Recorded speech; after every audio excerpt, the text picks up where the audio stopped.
Percuma tuh Pak Said Didu, percuma tuh Bang Deddy Sitorus, percuma Bang Roy Suryo, apalagi Mbak Bibip lebih percuma lagi berarti Bang Eros Jarot dan lain-lain. Percuma ibu bapak sekalian bicara soal negara hukum, negara konstitusional, karena di depan kita ada pelanggaran konstitusional dan ini kita diamkan saja, tidak ada gerakan simultan dari publik untuk memastikan konstitusi kita ditegakkan. Bukan kehendak ayat yang namanya keluarga Mulyono.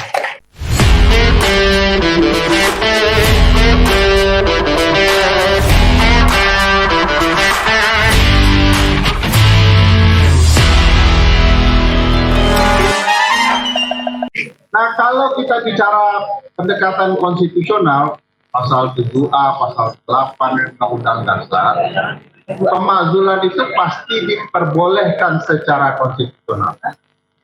Setidaknya dua alur. Satu, pelanggaran hukum, jenis pelanggarannya pengkhianatan terhadap negara, tindak pidana berat lainnya, korupsi, suap, ya, dan perbuatan tercela serta tindak pidana berat lainnya. Nah, perasaan perbuatan tercela ini bagi saya sangat menarik untuk menjelaskan apa yang terjadi dengan Mas Gibran dengan akun yang diduga Fufu Fafa dan apa-apa yang dilakukan oleh ayah Mas Gibran, termasuk oleh Pak Mani. Kalau kita baca apa itu maksud perbuatan tercela di dalam Undang-Undang Dasar, sebenarnya kita bisa baca ketentuan pasal 169 Undang-Undang Pemilu, Undang-Undang Nomor 7 Tahun 2017. Di dalam pasal 169 itu ada syarat seseorang kemudian tidak lagi dianggap memenuhi syarat untuk menjadi presiden atau wakil presiden yang berkaitan dengan Undang-Undang Dasar. Salah satu yang penting yang Ibu Bapak perlu simak adalah bunyi dari pasal 169 huruf E. Bunyinya kurang lebih begini, ya. Seseorang itu tidak bisa menjadi calon presiden atau calon wakil presiden atau dapat makzulkan jika dianggap tidak lagi mampu secara jasmani dan rohani. Nah, ini yang selalu di mana-mana oleh Pak Roy Suryo dibicarakan, ini orang terganggu nggak jasmani dan rohani. Tapi ada lagi kalimat lanjutannya, serta tidak kemudian terkait dengan kejahatan narkotika. Jadi kemarin sempat ada banyak isu soal itu, tapi bagi saya ini tidak akan bisa terbongkar sampai ada proses peradilan yang patut untuk kemudian memakzulkan presiden dan atau wakil presiden dalam konteks bunyi Undang-Undang Dasar ini dan Undang-Undang Pemilu. Kalau dilihat problematikanya kan ada di Mas Gibran-nya. Apakah dia mampu secara jasmani dan rohani? Itu pertanyaan besarnya. Kalau kita kaitkan dengan keberadaan akun yang menghebohkan yang bernama akun Fufu Fafa. Bayangkan satu republik sudah heboh soal akun siapa pemilik sesungguhnya, tetapi sama sekali tidak ada pembuktian. Wakil presiden semestinya tersudut. Semestinya dia mengatakan, saya bukan pemilik akun Fufu Fafa. Dia sudah mengatakan begitu ya. Tanyakan kepada pemiliknya, terampilkan gitu. Tapi kan tidak ada lanjutan bahwa perbaiki nama saya, ini bukan akun saya, dan mari kita buktikan sama-sama. Yang saya khawatirkan, jangan-jangan akun itu adalah memang akunnya Mas Gibran.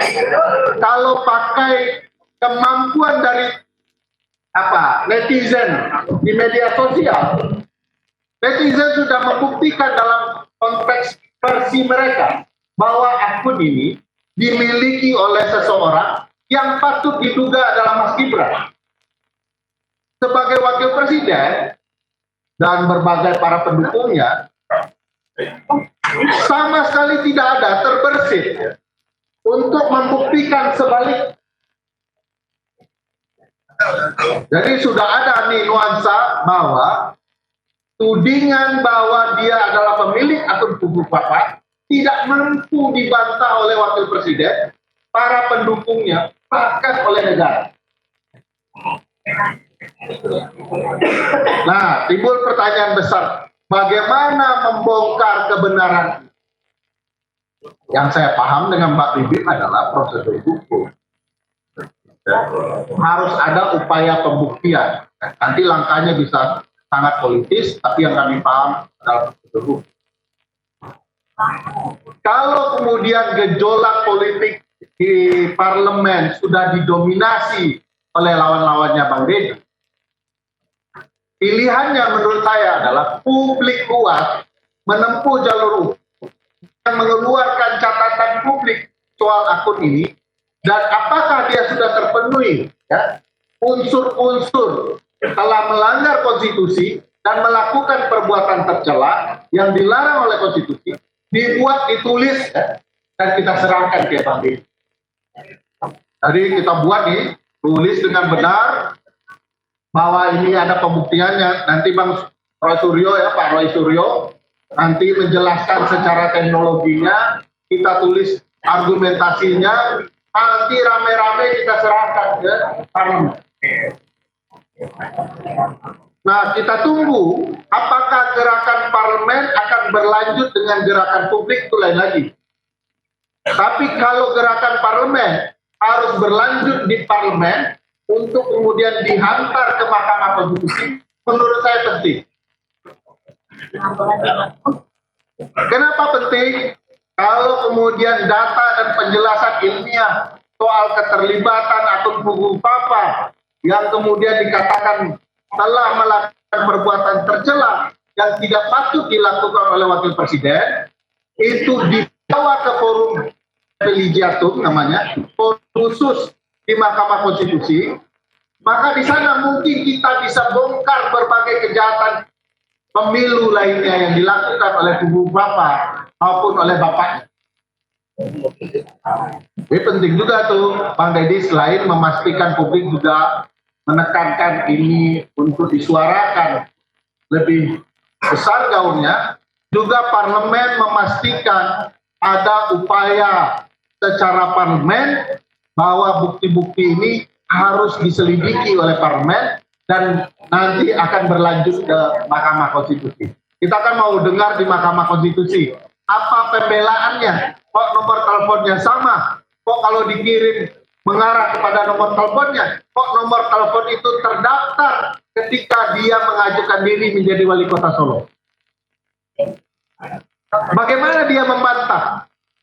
Dan bagaimana kemudian sidang di Mahkamah Konstitusi untuk pertama kali kita meminta bahwa ada presiden dan atau wakil presiden dimakzulkan karena melanggar konstitusi.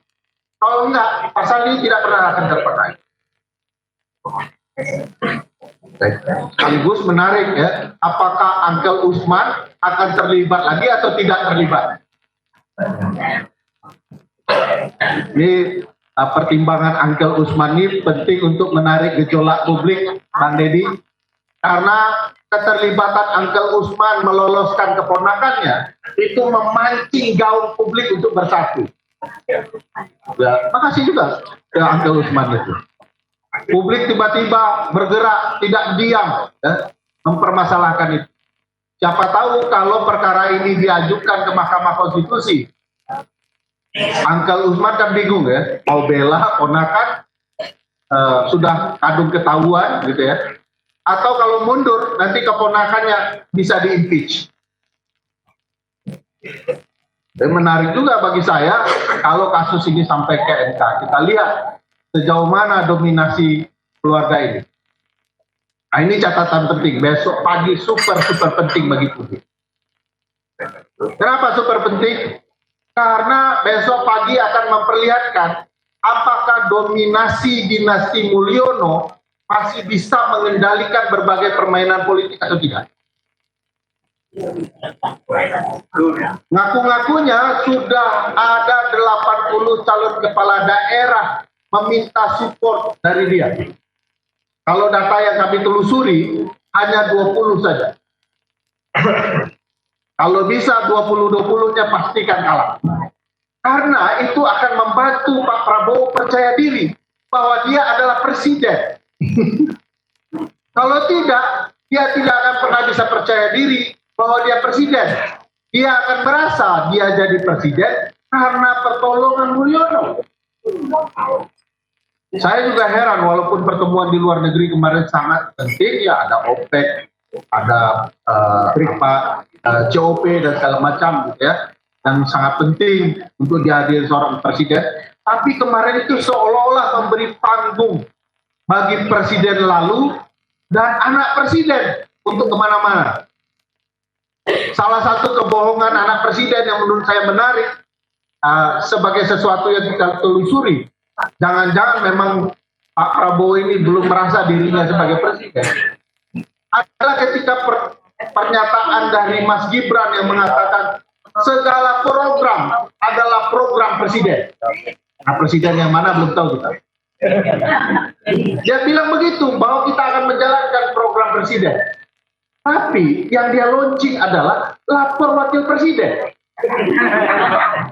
Kalau dia betul-betul mau mensupport presiden, mensupport Pak Prabowo, mestinya yang dia launching adalah lapor presiden. Jadi jangan-jangan bahasa bahwa segala program adalah program presiden, saya tegak lurus kepada presiden, saya akan dukung presiden. Di balik itu dia sibuk mempersiapkan kampanye menuju 2029. Saya pikir ya, ini penting bagi kita untuk memastikan penegakan apa yang diatur di konstitusi betul-betul berjalan dengan fair. Kalau tidak, selama-lamanya pasal ini hanya akan jadi kuburan saja. Percuma tuh Pak Said Didu, percuma tuh Bang Deddy Sitorus, percuma Bang Roy Suryo, apalagi Mbak Bibip lebih percuma lagi buat film, Bang Eros Jarot dan lain-lain. Percuma ibu bapak sekalian bicara soal negara hukum, negara konstitusional, karena di depan kita ada pelanggaran konstitusional, dan ini kita diamkan saja, tidak ada gerakan simultan dari publik untuk memastikan konstitusi kita ditegakkan. Bukan kehendak ayat yang namanya keluarga Mulyono.